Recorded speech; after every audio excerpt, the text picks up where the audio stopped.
ఓం వసుదేవసుతం దేవం కంసచాణూరమర్దనం దేవకీ పరమానందం కృష్ణం వందే జగద్గురుం. జగద్గురువులైనటువంటి శ్రీకృష్ణ పరమాత్మల వారికి, అలాగే జగదేక వీరుడైనటువంటి అర్జున వారి పాదపద్మాలకు నమస్కారం చేస్తూ మనం ఈ వీడియోలోకి వెళ్దాం. బుధగ్రహము అనేటటువంటిది జూన్ 6వ తేదీన మిథున రాశి సంచారం చేస్తుంది. మిథున రాశిలోకి ప్రవేశిస్తున్నాడు. అక్కడి నుంచి మళ్ళీ మనకి ఎప్పటి వరకు అండి, జూన్ 22వ తేదీన మళ్ళీ కర్కాటక రాశిలోకి మారతాడు బుధుడు. ఆ తర్వాత మళ్ళీ ఆగస్టు 30వ తేదీకి అంతవరకు కూడా కర్కాటక రాశిలో ఉండి ఆగస్టు 30న సింహరాశిలోకి వస్తాడు. ఇది బుధుడు సంచారం. దీన్ని బట్టి మనకి 12 రాశుల మీద కూడా అనేకమైనటువంటి మార్పులు జరుగుతూ ఉంటాయి. అసలు ఈ బుధుడు ఏమిటి, అసలు ఎవరితను అని అంటే, మనకి గురుగ్రహం తెలుసు మనందరికీ కూడా, బృహస్పతి.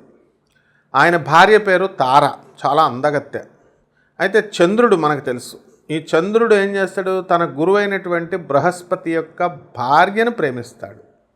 ఆమె కూడా చంద్రుడు అందంగా ఉన్నాడని చెప్పి ఆమె కూడా చంద్రుడిని ప్రేమిస్తుంది. వీళ్ళిద్దరి వలన కలిగినటువంటి కొడుకు బుధుడు. అయితే ఈ యొక్క బుధుడు ఏం చేస్తాడంటే, తన తండ్రి చంద్రుడు కాదు అని చెప్పేసి తన తండ్రి అంటే ద్వేషం పెట్టుకొని ఏం చేస్తాడు, ఎవరిని అభిమానిస్తాడు, ఎవరిని ప్రేమిస్తాడు అంటే గురుగ్రహాన్ని ప్రేమిస్తాడు. నా తండ్రి గురుగ్రహము అని చెప్పి గురువుకి శుభాలు చేస్తాడు. కానీ ఆయన ఏం చేస్తాడు, గురువు ఏం చేస్తాడంటే ఎట్టి పరిస్థితుల్లో కూడా ఇతన్ని కొడుకుగా అంగీకరించడు. అందువల్లనే బుధులు మనకు కలిసినప్పుడు ఏ సందర్భాలలో మేలు జరుగుతుంది, ఏ సందర్భాల్లో హాని జరుగుతుంది అనేటటువంటి విషయాలు కొన్ని ఉంటాయన్నమాట. అలాగే ఈ తారని వదలడం లేదు చంద్రుడు. అప్పుడు ఏమవుతుంది, ఈ యొక్క వివాదాన్ని తీసుకెళ్ళి గురుగ్రహము మనకి దేవతల ముందు పెడతాడు, బ్రహ్మదేవుడి ముందు పంచాయతీ పెడితే అప్పుడు శుక్రాచార్యుడు వీళ్ళందరూ కూడా మనకి చంద్రుడికి సపోర్ట్ చేస్తారు. అప్పుడు రాక్షసుల పని ఏంటండి, మరి చెడ్డవదానికే కదా సపోర్ట్ చేయడం. అందువలన బ్రహ్మదేవుడు ఏం చేస్తాడు, చంద్రుడిని ఇచ్చేసేయమని చెప్పేసి తారని వదిలేయమని చెప్పి వదిలేసిన తర్వాత ఎవరి పనులు వాళ్ళు చేసుకుంటారు. కాబట్టి ఈ యొక్క బుధగ్రహ ఆవిర్భావం అలా జరిగింది. బుధుని యొక్క స్వక్షేత్రాలు ఏంటంటే మిథున రాశి, కన్యా రాశి. మరి ఈ రాశుల్లో ఉన్నప్పుడు ఆ బుధుడితో, ఆ రాశుల వారితో మాట్లాడటం అనేటటువంటిది చాలా కష్టతరమైనటువంటి విషయం అనమాట. అంటే కాలికేస్తే మెడకేస్తే కాలికేస్తారు. ధర్మబద్ధమైనటువంటి గ్రహము బుధగ్రహం కాబట్టి చాలా ధర్మంగా ఆయన వెళ్తాడు. ఆయన అలా వెళ్ళడం వల్ల మనకి 12 రాశుల వారికి కూడా వివిధమైనటువంటి ఫలితాలు అనేటటువంటివి ఇస్తాడు.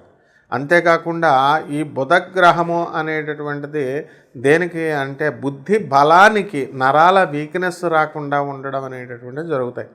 అంటే బుద్ధి బలం చాలా చక్కగా, తెలివితేటల్లో చదువు రావాలన్నా, వ్యాపారం రావాలన్నా, కమ్యూనికేషన్, ముఖ్యంగా కమ్యూనికేషన్కి సంబంధించినటువంటి ప్లానెట్ ఈ బుధగ్రహం అన్నమాట. సో చక్కగా మనకి ఈ బుధగ్రహం కనుక మంచి స్థానాలలో ఉంటే వాక్చాతుర్యం బాగా వస్తుంది. ఎవరికైతే బుధగ్రహమో శత్రుక్షేత్రాల్లో కానీ నీచ స్థానాల్లో కానీ మీకు ఉన్నప్పుడు ఏమవుతుందంటే చాలా డౌన్ఫాల్, అంటే మాటలు లేటుగా రావడము, ఇలాంటివన్నీ కూడా మీకు జరగడం జరుగుతాయి. కాబట్టి ఈ 12 రాశుల వారి మీద కూడా ఈ బుధగ్రహ సంచారం వలన ఈ కర్కాటక రాశిలో ఉన్నప్పుడు ఏ విధంగా ఉంటుంది, అలాగే సింహరాశి వరకు కూడా ఆగస్టు 30వ తేదీ వరకు ఎలా ఉంటుంది అనేటటువంటిది మనకి ఈ బుధగ్రహ సంచారం నుంచి మనం చెప్పుకోవడం అనేటటువంటిది ఈ వీడియోలో జరుగుతుంది. 12 రాశులకి ఏ రాశుల వరకు ఎలా ఉంటుందో చూద్దాం. కన్యారాశి, ఈ కన్యారాశి వారికి అందరికీ కూడా ఈ బుధ గ్రహ సంచారం వలన జూన్ నెల 6వ తేదీ నుంచి 22వ తేదీ వరకు అత్యద్భుతమైనటువంటి ఆదాయాన్ని మీకు తీసుకొస్తాయి. స్వక్షేత్రగతుడైనటువంటి బుధుడు మీకు ఇళ్ళని ఇస్తాడు, స్థలాలను ఇస్తాడు, డబ్బులను ఇస్తాడు, పిల్లల్ని ఇస్తాడు. సమస్తం మీ నాన్నగారి యొక్క ఆ హెల్త్ని కూడా, మనకి డౌన్ఫాల్లో ఉన్నటువంటిది, డిటెరిరేట్ అయినటువంటి హెల్త్ని కూడా బాగు చేయడం అనేటటువంటిది జరుగుతుంది. అలాగే ఈ యొక్క రాశి వారికి, కన్యా రాశి వారికి భార్యాభర్తల మధ్య గొడవలు జరుగుతూ ఉన్నాయి అధికంగా. ఇటువంటి గొడవలన్నీ కూడా కేవలము 1 సంవత్సరం లోపు పెళ్లి చేసి 1 సంవత్సరం 2 నెలలు అలాగ అంతే అవుతుంది.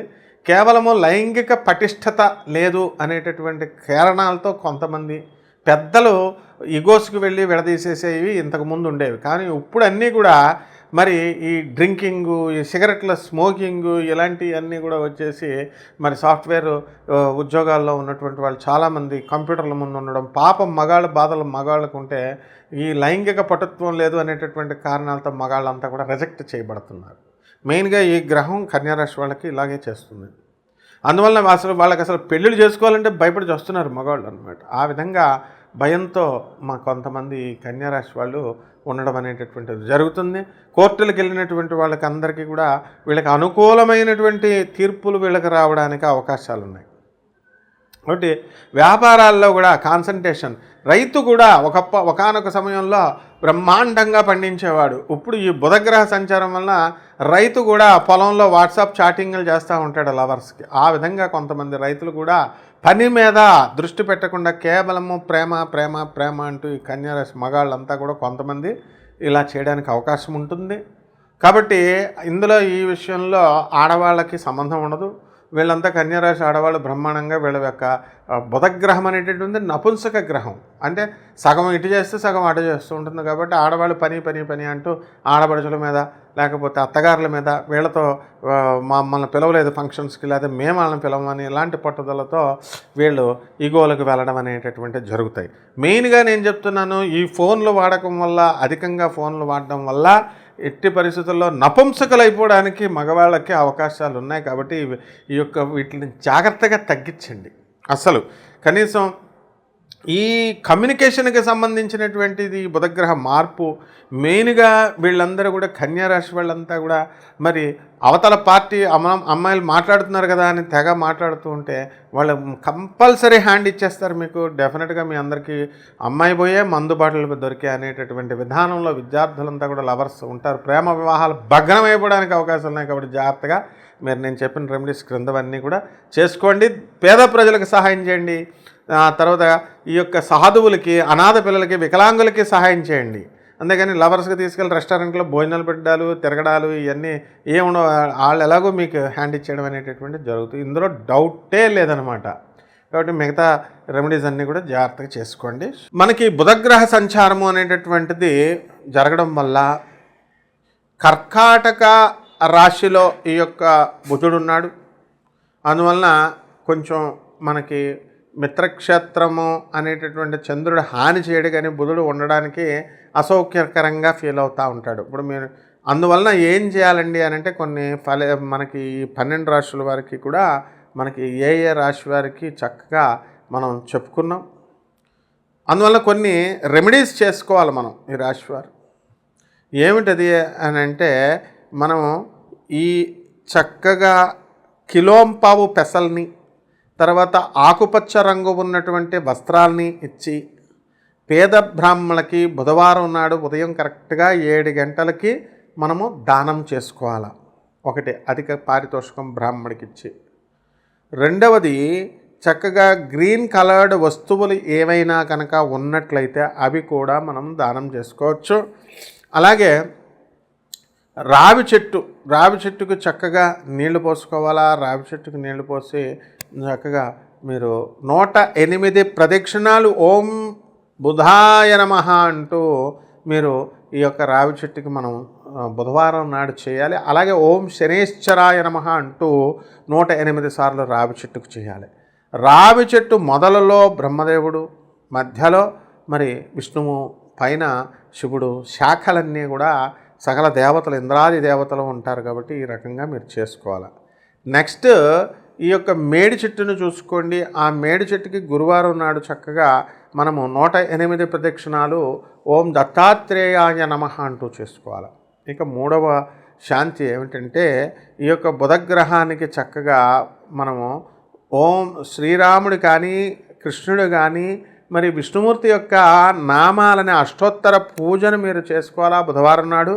అలాగే ఓం నమో భగవతే వాసుదేవాయ అనేటటువంటి మహామంత్రాన్ని మీరు జపించాల్సినటువంటి అవసరం ఉంది. కాబట్టి ఈ రకంగా అంతేకాకుండా భువనేశ్వరి అమ్మవారు దశమహావిద్యల్లో ఒకటైనటువంటి భువనేశ్వరి అమ్మవారి యొక్క హోమాన్ని మీ ఇళ్లల్లో జరిపించుకోవడం ద్వారా బ్రహ్మాండమైనటువంటి ఫలితాలు మీకు ఈ రాశివారికి కలుగుతాయి. అలాగే చక్కగా శ్రీ మహావిష్ణువు యొక్క పాదాల దగ్గర కుంకుమార్చన మీరు చేసుకోవడము, అభిషేకం చేసుకోవడము, పురుష సూక్తంతో చదువుకోవడము, ఇలాంటివన్నీ కూడా మీరు చేసుకోవచ్చు. మరి ఈ విధంగా ఈ యొక్క నామాన్ని రోజుకి 108 సార్లు చేసుకోవాలి. ఓం నమో నారాయణాయ లేదా ఓం నమో భగవతే వాసుదేవాయ అనేటటువంటి మంత్రాన్ని. అలాగే మనము విష్ణు అష్టోత్తరమే కాకుండా సహస్రం నామాన్ని కూడా ఓం శాంతాకారం భుజగశయనం పద్మనాభం సురేశం విశ్వాకారం గగనసదృశం మేఘవర్ణం శుభాంగం లక్ష్మీకాంతం కమలనయనం యోగిహృద్యానగమ్యం వందే విష్ణుం భవభయహరం సర్వలోకైకనాథం అంటూ శ్రీ మహావిష్ణువుకి స్తోత్రాలు. అలాగే అష్టోత్తర విశ్వం విష్ణుర్వ షట్కారో భూత భవ్య భవత్ ప్రభువు అంటూ 108 యొక్క సహస్ర నామాలని మీరు సహస్రనామ స్తోత్రాలని కూడా మీరు చదువుకున్నట్లయితే బ్రహ్మాండమైనటువంటి ఫలితాలు మనకి ఈ రాశి వారికి కలుగుతాయి. శుభమస్తు.